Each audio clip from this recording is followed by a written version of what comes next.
Selamat siang teman-teman semua.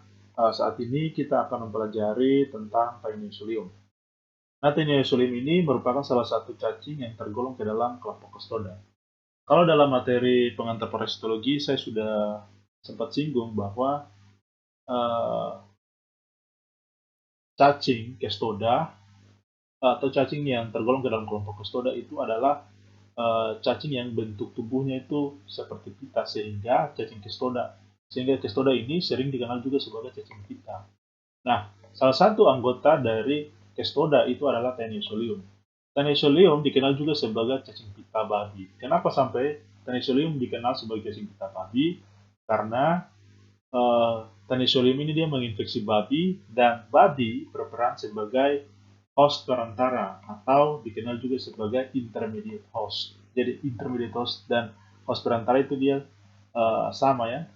Intermediate host itu biasanya dalam uh, apa istilah lain daripada host perantara. Jadi dia punya fungsinya tetap sama. Nah, kemudian Taeniusolium ini Taeniusolium ini dia bersifat kosmoplit. Kenapa?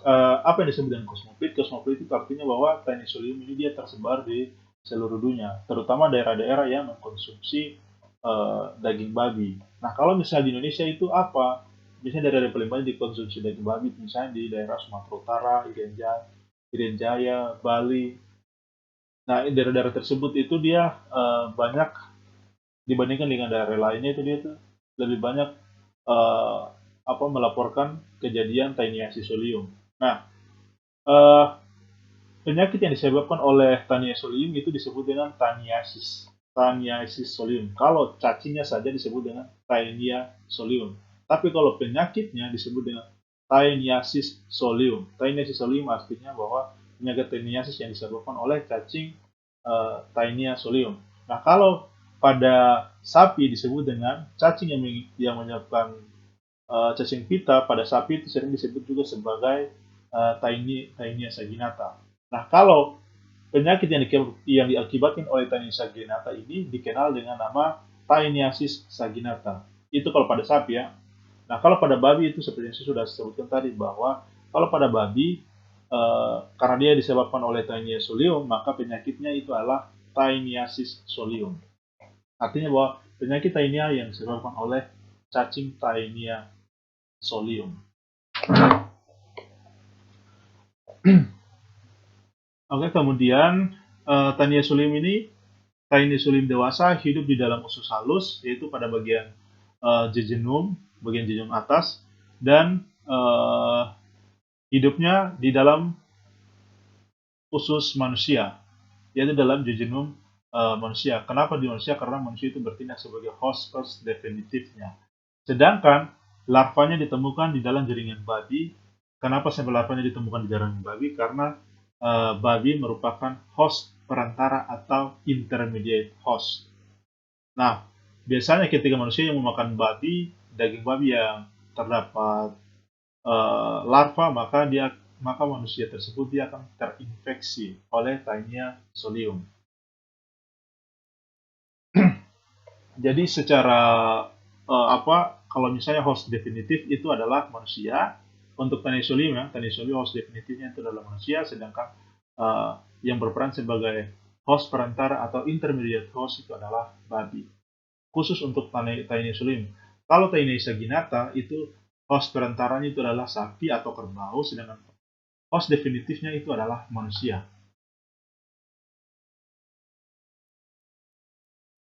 Kemudian kita berpindah ke morfologi dari telur.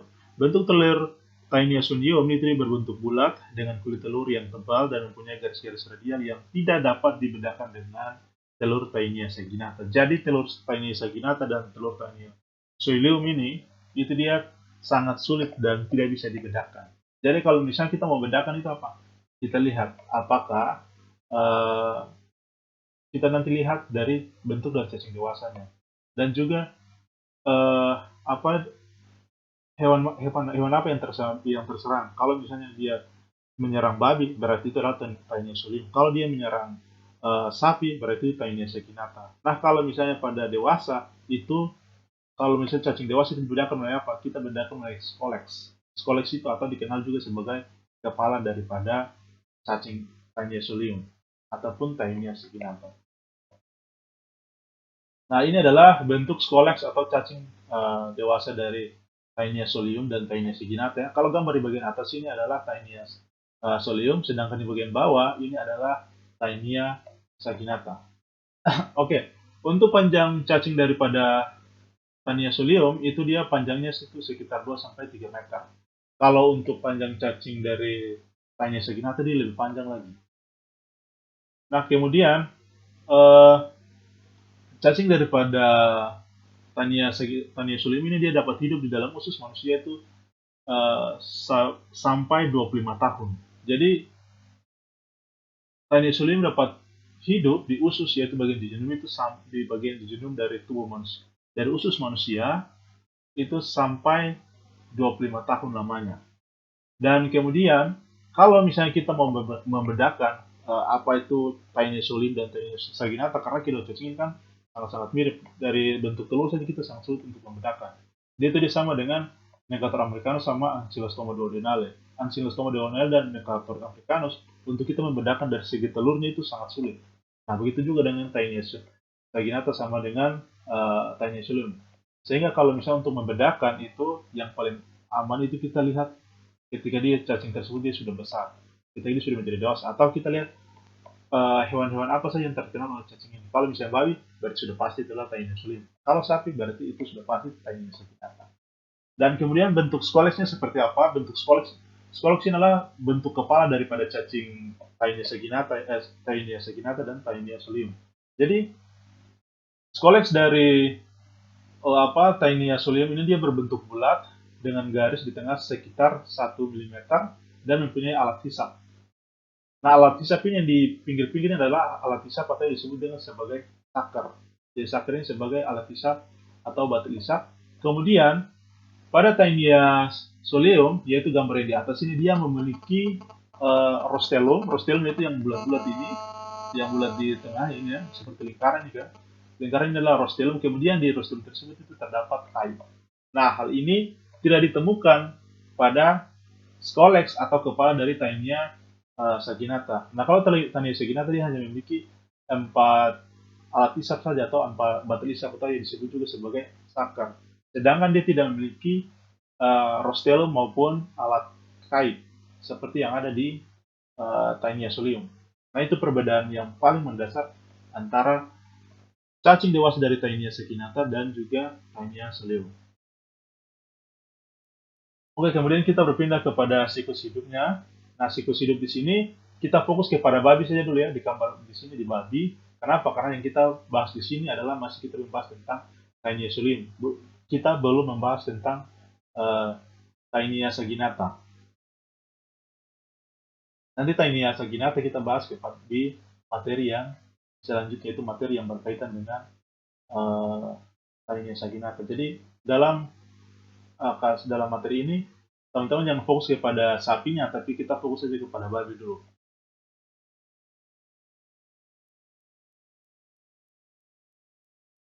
Oke, kemudian kita lanjut. Lalu bagaimana dengan gejala klinis pada penderita Taenia saginata? Pada umumnya gejala klinis yang dikeluhkan itu adalah gejalanya hanya ringan, yaitu bersifat berupa sakit perut itu kenapa? Karena terdapat cacing di usus, dan kemudian mual, muntah, diare juga sama karena terdapat akibat cacing di usus sehingga terjadi terjadi peningkatan gerakan peristaltik. Selain itu juga bisa terjadi, kadang-kadang terjadi ileus. Ileus ini akibat terjadi penyumbatan atau obstruksi usus yang diakibatkan oleh keberadaan cacing. Jadi jika cacing di usus itu dia sudah semakin banyak, maka dia akan terjadinya seperti misalnya lingkaran kan, dia seperti misalnya benang kusut gitu, benang kusut, sehingga terjadi bentuk suatu gumpalan, dan gumpalan tersebut, gumpalan yang saya maksud adalah cacing dia terlingkar seperti benang kusut, sehingga dia itu dari satu cacing itu dengan cacing yang lain itu saling melingkar. Nah, ketika dia sudah saling melingkar, maka akan terbentuk suatu gumpalan. Nah, gumpalan inilah yang dapat mengakibatkan sumbatan pada usus atau yang disebut yang sebagai obstruksi usus sehingga menimbulkan gejala klinis seperti ileus. Dan kemudian obat-obat yang dapat digunakan itu obat apa saja? Obat yang dapat digunakan dalam pengobatan daripada Taenia saginata sama seperti Taenia solium, yaitu dengan penggunaan praziquantel, niclosamid, mebendazole, albendazole, dan acabrin. Dan kemudian pencegahannya juga apa? Pencegahan itu sama. Nah, kalau dia itu sama dengan, bukan sama, dia itu mirip dengan Taenia solium. Kalau Taenia solium kan yang kita memperhatikan adalah sapi. Kalau pada Taenia solium yang kita harus fokusnya itu kepada daging babinya. Kalau pada Taenia saginata, maka yang kita fokus adalah pada sapinya. Nah, yang pertama itu apa? Yang pertama itu kita bisa dengan melakukan pengobatan terhadap penderita, dan kemudian yang berikutnya itu adalah pengawasan pada daging sapi yang dijual di pasar atau yang akan dikonsumsi oleh masyarakat. Nah, biasanya pada saat-saat waktu tertentu yang acara-acara keagamaan yang menggunakan daging sapi, yang banyak masyarakat menggunakan daging sapi untuk merayakan hari-hari keagamaan tertentu. Nah, itu biasanya kan ada dari dinas kesehatan ataupun dinas pertanian itu menurunkan tim untuk mengecek kesehatan daripada sapi daging yang digunakan. Nah, salah satu yang dicek itu adalah Taenia saginata. Apakah di dalam daging tersebut itu mengandung Taenia saginata atau tidak. Nah, kemudian daging yang dimakan itu harus harus sudah dimasak sampai matang sebelumnya. Kalau misalnya daging tersebut kalau dimakan mentah ataupun setengah matang, maka dia akan meningkatkan risiko untuk terinfeksi oleh Taenia saginata. Kenapa? Karena Cysticercusnya itu dia belum mati. Kalau dimakan mentah dan masak setengah matang saja. Nah, yang lebih bagus itu apa? Lebih bagus itu dimasak sampai matang dengan menggunakan dengan menggunakan suhu, kalau tidak salah diperkirakan suhu sekitar 56 derajat Celcius saja dia sudah bisa dapat membunuh Cysticercus yang terdapat di dalam daging. Nah, ketika makanan dimasak dengan benar dan ketika makanan sudah matang, maka otomatis Cysticercus dia mati dan dia tidak dapat menginfeksi tubuh manusia, sehingga tubuh manusia itu dia terhindar daripada penyakit Taeniasis saginata. Oke, mungkin itu saja. Oh ya, dan sekaligus juga itu perilaku PHBS daripada masyarakat itu perlu ditingkatkan juga. Nah, itu saja materi tentang Taenia saginata. Terima kasih atas perhatian teman-teman semua.